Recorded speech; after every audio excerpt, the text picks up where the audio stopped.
स्वागतं कृष्ण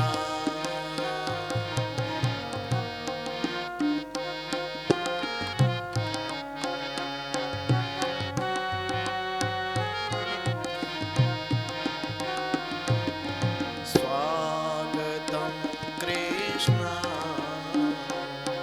सुस्वागतं कृष्ण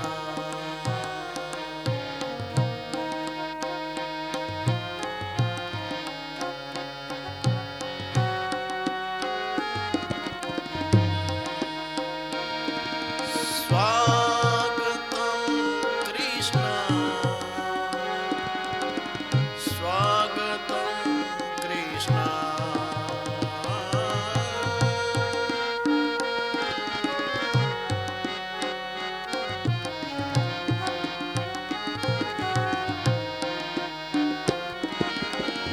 स्वागतं कृष्ण स्वागतं कृष्ण शरणागतं कृष्ण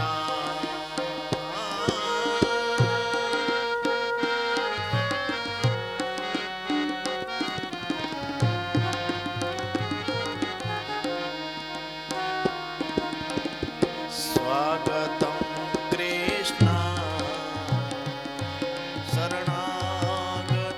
शरणागतं कृष्ण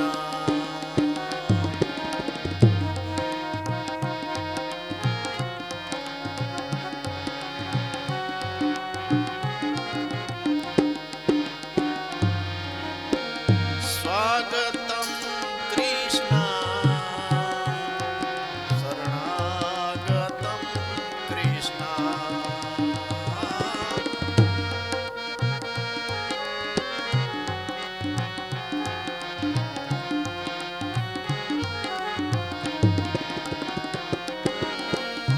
स्वागतं कृष्ण शरणागतं कृष्ण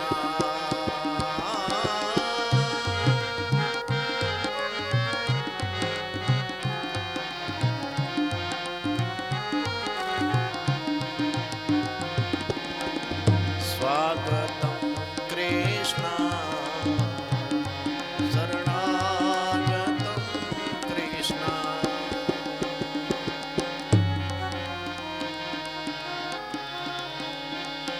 हरे राम राम राम सीता राम राम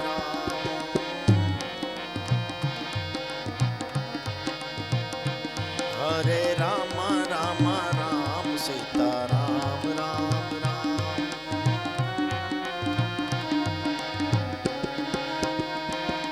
हरे राम राम राम सीता राम राम राम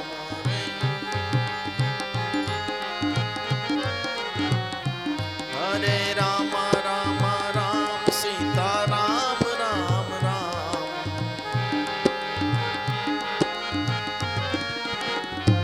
हरे राम राम राम सीता राम राम राम हरे राम हरे राम राम राम सीता राम राम राम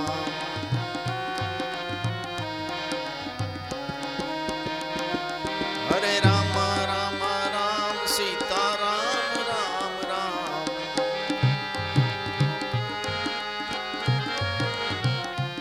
हरे राम राम राम सीता राम राम राम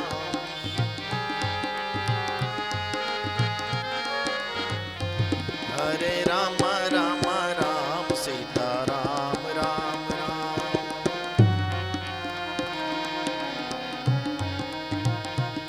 हरे राम राम राम सीता राम राम राम हरे राम राम राम सीता राम राम राम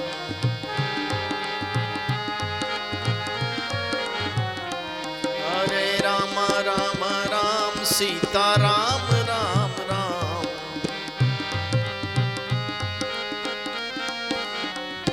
हरे राम राम राम सीता राम राम राम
સ્વસ્તે શ્રી ગણેશાય નમઃ. ઓમ નમો ભગવતે વાસુદેવાય નમઃ. ઓમ નમો ભગવતે ત્વં શરણં પ્રપદ્યે. વક્રતુંડ મહાકાય સૂર્યકોટી સમપ્રભ. નિર્વિઘ્नं કુરુ મે દેવ સર્વકાર્યેષુ સર્વદા. ગુરુ બ્રહ્મા ગુરુ વિષ્ણુ ગુરુદેવો મહેશ્વર. ગુરુ સાક્ષાત પરબ્રહ્મા તસ્મૈ શ્રી ગુરુવે નમઃ. મુખં કરોતિ વાચાલં પંગું લંઘયતે ગિરિં. યત કૃપાતમહં વંદે પરમાનંદમાધવં. આઈએ હનુમંત બિરાજીએ કથા કહું મતિ અનુસાર. પ્રેમ સહિત ગાદી ધરવું પધારીએ પવન કુમાર. વિશ્વેશં માધવં ટુંડે દંડપાણિં ચ ભૈરવં. વંદે કાશીં ગુહાં ગંગા ભવાનીં મણિકર્ણિકાં. વંશી વિભૂષિત કરાનનવ નીરદામાત. પીતાંબરાદરુણબિંબફલા ધરોષ્ઠાત. પૂર્ણેન્દુ સુંદર મુખાર વિંદનેત્રાત. કૃષ્ણાત પરમ કિમપી તત્વમહં ન જાને. કૃષ્ણ ત્વદીય પદ પંકજ પંજરાંતે. અધિયેવ મે વિશતુ માનસ રાજહંસ. પ્રાણ પ્રયાણ સમયે કફવાત પિત્તે. કંઠાવરોધ નવિધો સ્મરણં કુતસ્તે. સ્મરણં કુતસ્તે. બોલીએ શ્રી ભાગવત ભગવાન કી જય. દ્વારિકાધીશ કી જય. કૃષ્ણ કનૈયા લાલ કી જય. કાશી વિશ્વનાથ મહાદેવ કી જય. અન્નપૂર્ણા માત કી જય. ઢુંડી મહારાજ ગણપતિ કી જય. કાલ ભૈરવ દાદાની જય હો. કુલદેવી માત કી જય. પિતૃનારાયણ ભગવાન કી જય. ગુરુરાજ ધરણ કી જય. ગૌ માત કી જય. ભારત માત કી જય. સત્ય સનાતન ધર્મ કી જય. પ્રેમ से बोलो नमः पार्वती पतये. हर हर महादेव हर.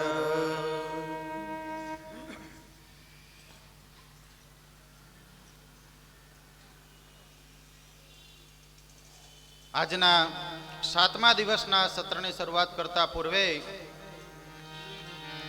ભગવાનનું વાંગ્મય સ્વરૂપ એવા શ્રી ભાગવતજી મહારાજના ચરણોમાં, પરમ વક્તા શ્રી સુખદેવજી મહારાજ એમના ચરણોમાં,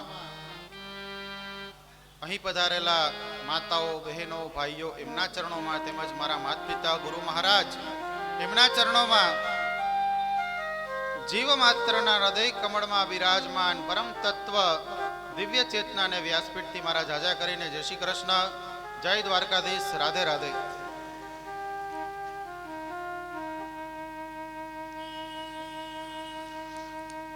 તો આજ 7મો દિવસ છે, તો જગન્નાથજીને બોલાવી લઈને પાછા એકવાર. ઓ જગન્નાથ જગન્નાથ જગન્નાથ જગન્નાથ ચકાનેન ચક્કાનેન ચકાનેન ચક્કાનેન જગન્નાથ જગન્નાથ ચકાનેન ચક્કાનેન नीलांचल वाले तू न संभाले तो हमें कौन संभाले. नीलांचल मारे तू न संभाले तो हमें कौन संभाले. नीलांचल वाले तू न संभाले तो हमें कौन संभाले. नीलांचल वारे तू न संभाले तो हमें कौन संभाले. ओहो जगन्नाथ जगन्नाथ चकानेन चक्कानेन जगन्नाथ जगन्नाथ चकानेन चक्कानेन नीलांचल वारे तू न संभाले तो हमें कौन संभाले. नीलांचल वारे तू न संभाले तो हमें कौन संभाले. ओ जगन्नाथ जगन्नाथ चकानेन चक्कानेन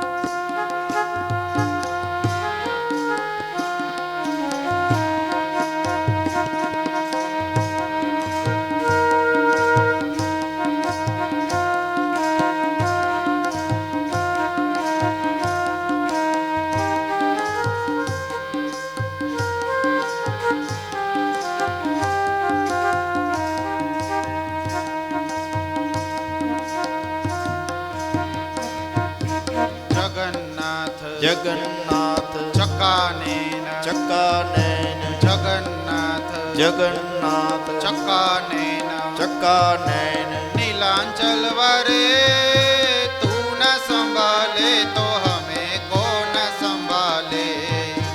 नीलांचल वारे तू न संभाले तो हमें कौन संभाले.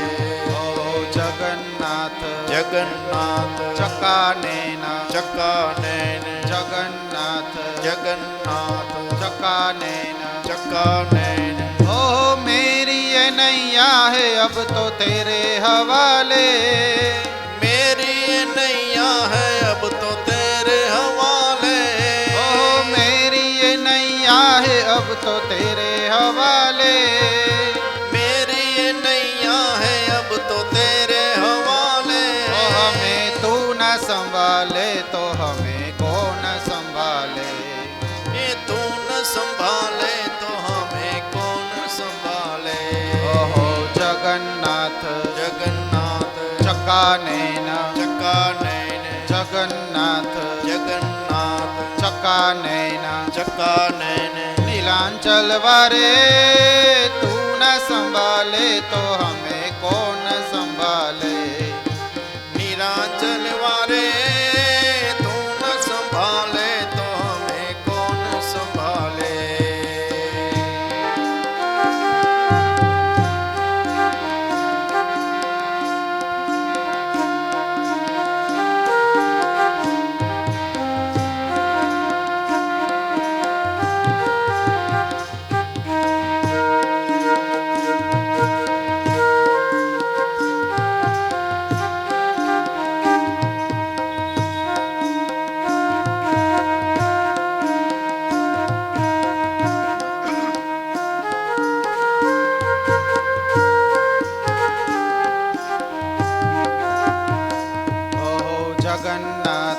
જગન્નાથ ચકાનેન ચકાનેન જગન્નાથ જગન્નાથ ચકાનેન ચકાનેન नीलांचल वारे तू न संभाले तो हमें कौन संभाले नीलांचल वारे तू न संभाले तो हमें कौन संभाले जगन्नाथ जगन्नाथ जगन्नाथ जगन्नाथ जगन्नाथ जगन्नाथ जगन्नाथ जगन्नाथ बोलिए श्री जगन्नाथ जी महाराज की जय। કૃષ્ણ સંઘ સેવી યાત્રા પરિવાર આયોજિત શ્રીમદ ભાગવત સપ્તાહ જ્ઞાની યજ્ઞ આજે 7મો દિવસ ભગવાન ઠાકોરજીની કથાની પૂર્ણાહુતિનો દિવસ. આમ આપણે જોવા જઈએ ને તો ભગવાનની કથાઓની ક્યારેય કોઈ દી પૂર્ણાહુતિ થતી જ નથી. સતત અવિરત પ્રવાહ માં ગંગાનો જેમ વહે છે એમાં કથાઓ છે એ પણ જ્ઞાનની ગંગાની જેમ વહેતી જ રહે છે. તો ગઈકાલે ભગવાનના લગ્ન ક્યાં થયા તો કે માધવપુરમાં. એક પિતા બધી વસ્તુને સહન કરી શકે છે પણ એક દીકરીની જ્યારે વિદાય થાય ને તો એ બાપ ખૂણામાં જઈ રૂમાલ કાઢી અને એ બાથરૂમમાં જઈને રોતો જોવા મળે. જ્યાં સુધી દીકરીના લગ્ન લખાય ને ત્યારથી શરૂઆત થાય. આપણને એમ લાગે કે આ લગ્નના પ્રસંગ તો ખાલી માત્ર દિવસ કેટલા હોય, 5-7 દીમાં તો બધું પૂરું થઈ જાય.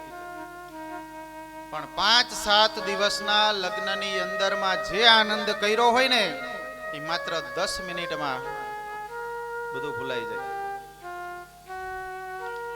કેમ કે જે દીકરી છે એ પાત્ર અદ્ભુત છે. એ દીકરી આપણા ઘરે જન્મ થાય 20-22 વર્ષ સુધી આપણે એને રાખીએ, એને મોટી કરી, લાડ કરી, એ પણ આપણને પ્રેમ કરે, એક કઈ વસ્તુ ઘટવા ન દે. અને છેલ્લે એ દીકરીના લગ્ન લેવાય એટલે બ્રાહ્મણને બોલાવી આપણે એમ કહી કે દાદા લગ્ન લખવાના છે.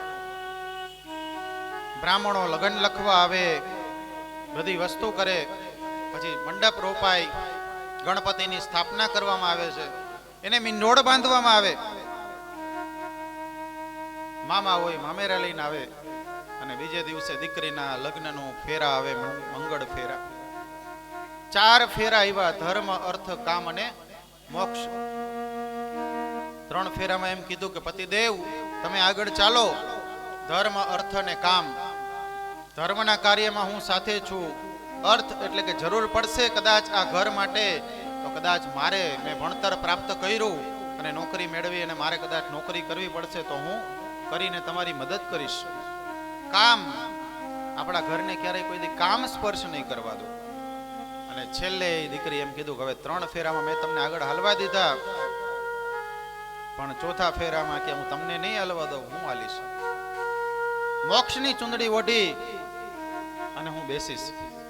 એટલે મોક્ષના ફેરામાં દીકરી પોતે આગળ હાલી. દીકરી પાત્ર અદ્ભુત છે.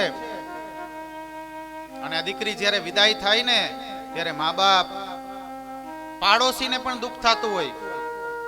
આપણા દાદા દાદી, આપણા પરિવારના દરેક વ્યક્તિઓ, પણ આ દીકરી આખા પરિવારની પાસે માંગે શું? એના મા બાપ છે ને એને આપે એક જ વસ્તુ, સારા એવા સંસ્કાર આપે છે. અને એ દીકરી પણ જ્યારે સાસરે જતી હોય ને તો એને પેલા એની માં યાદ આવે.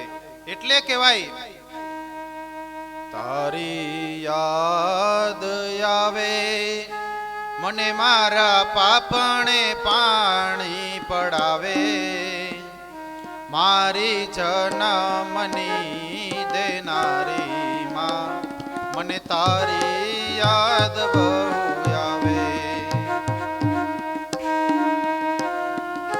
તારે મારે પાપને પાણી પડાવે, મારી જન્મની દેનારી માં મને તારી યાદ બહુ આવે. તારી યાદ આવે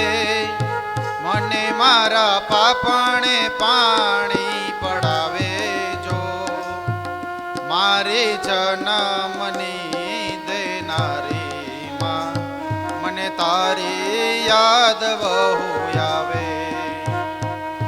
તારી યાદ આવે મારા પાપણે પાણી પડાવે મારી જન્મની દેનારી માં મને તારી યાદ બહુ અને આ આવે દીકરીને એની માં યાદ આવે પણ એના દાદા દાદી એના મા બાપ પાસે આ દીકરી માંગે શું તો કે દ્યો ને દાદા દ્યો રે અમને એવો રે કરિયાવર દ્યો સુખ દુઃખના સંગ્રામ સામે જીતે અમારું જીવતર જો દ્યો રે દાદા દ્યો રે અમને એવો રે કરિયાવર દ્યો સુખ દુઃખના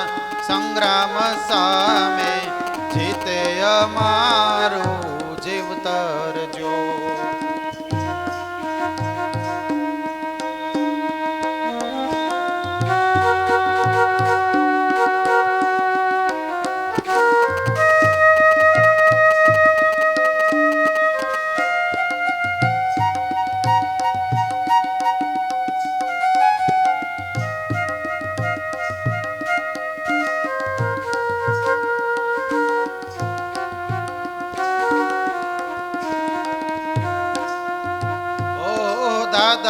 દાદાજી ઓ બાપુજી આ દીકરી બોલે દાદાજી બાપુજી મને દ્યો એવા સંસ્કાર દ્યો રે દાદા દ્યો રે અમને એવો રે કરિયાવર દ્યો સુખ દુઃખના સંગ્રામ સામે જીતે અમારો આ સમયે બાપુજી દાદાજી શું કહે ખબર છે સાંભળ મારી લાખણી દીકરી સંસ્કારોની તું છે ગાગરડી એમ કે એક સંસ્કારની તું તો ગાગરડી છો અને પછી દાદાજી બોલે દાદાના દેશની એક જ મૂડી ઉજળી રાખજે તું મારી પાગલડી ડગલે પગલે દીવા કરીને દીપાવજે બેઉ ઉજાડજે બેઉ ઓ લાડલી ઓ દીકરી એ દાદાજી ઓ દીકરી ડગલે પગલે દીવા કરીને દીપાવજે બેઉ ઓ દીકરી આજ છે તારો કરિયાવર એ કહે કે તારો હાચો કરિયાવર જો કોઈ હોય ને તો ઈ છે બે કુળની લાજ અને આ દીકરી જ્યારે વિદાય થાય ત્યારે ગામની અંદર હજી આપણે જોયું હશે કે જ્યારે દીકરી વિદાય થાય ને તો ઘૂંઘટો આખો તાણ્યો હોય અને બે હાથે એને આ લાજને પકડી હોય શું કામ બે હાથે પકડે છે ખબર છે આ બાજુ પિયરિયાની છે સામે સાસરિયાની છે બે બાજુની લાજ આ દીકરી બચાવે છે ટકાવે છે અને આ દીકરી જાતા જાતા એના બાપુજીને ખાલી એટલું કહે કે પિતાજી હવે હું જાઉં છું તમે મારે ઘેર આવજો અત્યાર સુધી હું આપણા ઘરે હતી પણ હવે તમે મારે ઘેર આવજો અને આજ એ દીકરી વિદાય થાય એમ રૂક્ષ્મણીજીને ભીષ્મક રાજાએ વિદાય કરી માધવપુરની અંદર ભગવાનનું લગ્ન થયું વસંત પંચમીના દિવસે ભીષ્મક રાજા પણ ત્યાં આવ્યા શ્રી કૃષ્ણ રૂક્ષ્મણીનું લગ્ન થયું દુર્વાસાના શ્રાપથી દ્વારિકાના ભગવાન કૃષ્ણ રૂક્ષ્મણી બે છે એ સાથે નથી બેસતા પણ માધવપુરની અંદર આજે પણ ભગવાન કૃષ્ણ અને લક્ષ્મણી બે એક સાથે બિરાજમાન છે. ઠાકોરજીની આ કૃપા કહેવાય કે બંને સાથે બિરાજમાન છે માધવપુરની અંદર. અને માધવપુરમાં ભગવાન કૃષ્ણના લગ્ન થાય ત્યારે બધા દેવો પુષ્પવૃષ્ટિ કરે છે. આ સમયે ભગવાનના કપાળ ઉપર શું કર્યું તો કે કસ્તુરી નું તિલક કર્યું. કસ્તુરી તિલકમ લલાટ પટ્ટલે વક્ષસ્થલે કૌસ્તુભમ નાસાગ્રે વરમૌક્તિકમ કરતલે વેણુકરે કંકણમ સર્વાંગે હરિચંદનમ સુલિતમ કંઠે ચ મુક્તાવલી ગોપસ્ત્રી પરિવેષ્ટિતો વિજયતે ગોપાલ ચૂડામણી. તમારા પ્રભુના કપાળ ઉપર કસ્તુરીનું તિલક છે, વક્ષસ્થળ ઉપર કૌસ્તુભ નામનો મણિ છે, નાશાગ્રે અતિ સુંદર મોતીની વાડી છે, હથેળીમાં વાંસળી છે, હાથમાં કંકણ છે, આખા એ શરીર ઉપર હરિચંદનનો લેપ કરેલો છે અને ગળામાં મોતીની માળા પહેરી છે. ગોપીઓથી ઘેરાયેલા એવા પ્રભુ હંમેશા તમે સર્વનું કલ્યાણ કરજો. લક્ષ્મીનારાયણનો જય જયકાર થયો. એક અધ્યાયમાં ભગવાનને ત્યાં 16,000 કન્યાઓના સાથેના લગ્નની પણ કથા છે. પણ એ પૂર્વે આપણે જોઈ લઈએ કે ભગવાનની 8 પટરાણીઓ બીજી કઈ હતી. ભગવાનનું પ્રથમ લગ્ન રૂક્ષ્મણીજી સાથે થયું, બીજું લગ્ન સત્યભામા સાથે થયું, ત્રીજું લગ્ન ભગવાન સેમંતકમણી શોધવા ગયા ત્યારે જામવનની કન્યા જામવંતીજી સાથે થયું. ભગવાનનું ચોથું લગ્ન યમુનાજીના અંશમાંથી થયેલ કાલિંદી સાથે થયું. પાંચમું લગ્ન મિત્રવૃંદાજી સાથે, છઠ્ઠું લગ્ન નાગનજીતે, સાતમું લગ્ન ભદ્રાજી અને આઠમું લગ્ન ભગવાનનું લક્ષ્મણાજી સાથે થયું. આમ ભગવાનની અષ્ટપટરાણીઓ થઈ. કે આજે પણ આ અષ્ટપટરાણીઓ ક્યાં બિરાજમાન છે તો કે બેટ દ્વારકાના મંદિરમાં, કે જે ભગવાનનું નિવાસ સ્થાન હતું. ભગવાન કૃષ્ણ પોતાના પરિવાર સાથે બેટમાં પોતે રહે છે. એક અધ્યાયમાં 16,000 કન્યાઓ કે જેને ભૌમાસુર નામનો રાક્ષસ કે જેને 16,000 કન્યાઓને કેદ કરી હતી, ભગવાને યુદ્ધ કર્યું. હવે એ સમયે ભૌમાસુર કામી હતો, વિલાસી જીવ હતો, એ ભૌમાસુર હતો. એટલે ભગવાને શું કર્યું, એની સાથે યુદ્ધ કરી 16,000 કન્યાઓને ભગવાને મુક્ત કરી. ત્યારે 16,000 કન્યાઓ ભગવાનના શરણે ગઈને કીધું કે ભગવાન, તમે અમને અહીંથી મુક્ત કરાવી દીધા, પણ હવે અમારી સાથે લગ્ન કોણ કરશે? આ સંસાર છે એ તો અમને મેણા મારશે. ત્યારે ભગવાને કીધું કાંઈ વાંધો નહીં. 16,000 કન્યાઓને ભગવાને પોતાના ચરણે સ્વીકારી અને ભગવાને 16,000 કન્યાઓને પોતાની પાસે રાખી. આ 16,000 કન્યાઓ એટલે કોણ? વેદોની ઋચાઓ છે, વેદના 3 કાંડ છે, 1,00,000 મંત્રો છે, કર્મકાંડમાં 80,000 મંત્રો છે. આ કોના માટે તો કે બ્રહ્મચારીઓ માટે છે. ઉપાસના કાંડમાં 16,000 મંત્રો છે. તે કોના માટે છે તો કે ગૃહસ્થાશ્રમીઓ માટે છે. જે વિરક્ત છે તેના માટે વેદાંતનું જ્ઞાન છે, જ્યારે ભાગવત સર્વ બધાઈ માટે છે. આજે ભૌમાસુરના ત્રાસમાંથી કન્યાઓને મુક્ત કરી ભગવાને સ્વીકાર્યા. ત્યારબાદ ભગવાનને ત્યાં રૂકમણીને ઘેર પ્રદ્યુમ્નનું પ્રાગટ્ય થયું. પ્રદ્યુમ્ને સમ્રાસુરનો વધ કર્યો અને રતિ પ્રદ્યુમ્નને લઈ દ્વારિકા આવી. સમ્રાસુરની સાથે પણ એને યુદ્ધ કરી અને પ્રદ્યુમ્ન દ્વારા આ સમ્રાસુરનો વધ થયો. ત્યારબાદ પ્રદ્યુમ્નને ઘેર અનિરુદ્ધ થયા. અનિરુદ્ધના લગ્ન બાણાસુરની કન્યા ઉષા સાથે થાય ત્યારે મહાભયંકર યુદ્ધ થયું હતું. આજે પણ ઉષા અને અનિરુદ્ધની આપણે ઓખાહરણની જે કથાઓ છે કવિ પ્રેમાનંદ દ્વારા રચના થયેલી, ચૈત્ર માસ દરમિયાન આજે પણ ઘરે ઘરે આ ઓખાહરણના પાઠ થાય છે. પણ આ કથા આપણે જરાક જોઈએ તો બાણાસુર નામનો મહાન શિવ ભક્ત, તેને ઉષા નામની સુંદર કન્યા, ઉષાને સ્વપ્નમાં અનિરુદ્ધના દર્શન થાય, એ સ્વપ્નમાં જ અનિરુદ્ધની સાથે એને લગ્ન કરી લીધા છે. ઉષાને સખી હતી, એનું નામ હતું ચિત્રલેખા. એક દિવસ ઉષા બહુ ઉદાસ દેખાણી એટલે ચિત્રલેખાએ પૂછ્યું કે બેન તો કેમ આટલી બધી ઉદાસ છો? તો કે પોતાની સ્વપ્નની સર્વ હકીકત કીધી, એક એક ચિત્ર દોરીને બતાવવા લાગી. એવામાં એને એક ચિત્ર પસંદ પડ્યું તો કે આ તો ભગવાન દ્વારકાધીશના દીકરાનો દીકરો છે. આ સમયે આજે ચિત્રલેખા છે એ એક કામ કરે છે. ઉષા શરમાઈ જાય છે, એમ કહે છે કે આપણે એક કામ કરી અનિરુદ્ધની ચોરી કરી તો. પણ ઉષા શરમાઈ ગઈ. ચિત્રલેખા પોતાની સખી માટે દ્વારિકા અનિરુદ્ધનું હરણ કરવા આવી છે, પણ દ્વારકાની ફરતે પહેરો કોનો છે? ભગવાન સુદર્શન ચક્રનો. ત્યારે તો નારદજી આવ્યા. નારદજીને પોતાની સાથે ચોરી કરવા માટે કહે છે. નારદજી પૂછે છે, બેન તો કોની ચોરી કરવા જાય છે? ત્યારે કીધું કે હું અનિરુદ્ધની ચોરી કરવા જાઉં છું. નારદજી સુદર્શન સાથે વાતો કરવા લાગ્યા. એવામાં સુદર્શને કીધું કે મારી પાસે વાતો કરવાનો સમય નથી, મારે ભગવાનના મહેલની રક્ષા કરવાની છે. નારદજી બોલ્યા કે તું શું પહેરો ભરવાનો? પહેરો ભરનાર એટલે કે રક્ષણ કરનાર તો મારો ભગવાન દ્વારકાધીશ શ્રી કૃષ્ણ છે.